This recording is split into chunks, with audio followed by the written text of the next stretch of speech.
Ang dami pong tumuturo sa pangalan ni Martin Romualdez. Inimbita po ninyo, hindi dumating, nakiusap ako, naimbitahan uli. Ang sabi po ninyo sa pamagitan ng inyong interview, kung pupunta siya rito, welcome. Kung hindi siya pupunta, wala tayong magagawa because of inter-parliamentary courtesy. Mr. President, hindi po karaniwang pagnanakaw ang nangyari sa kasaysayan ng ating bansa.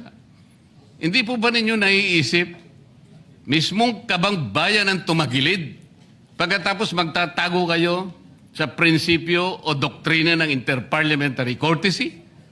Kung ako po ang chairman ng Blue Ribbon Committee, Mr. Chair, Mr. President, hindi ko po igagalang inter-parliamentary immunity sapagkat ang pinag-uusapan dito interes ng mamamayan. Huwag po tayong magtago kung saan-saan. Sinabi po ninyo, Mr. President, Senator Lacson, yung Apostille Convention.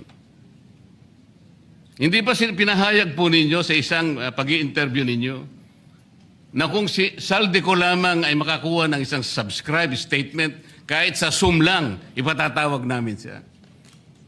Bakit hindi po ganun ang ginawa ninyo? Pwede naman siyang mag-Zoom pagkatapos na magkaroon ng apostilled sworn statement.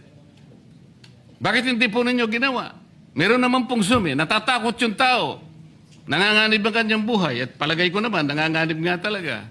Iintay pa po ninyo na humarap sa inyo? Pwede naman ang Zoom eh. Kung talagang gusto nyong tuntunin ang lahat ng mga ebidensya na dapat nating puntahan. Ito po yung pinupunto ng aking privilege speech kahapon eh.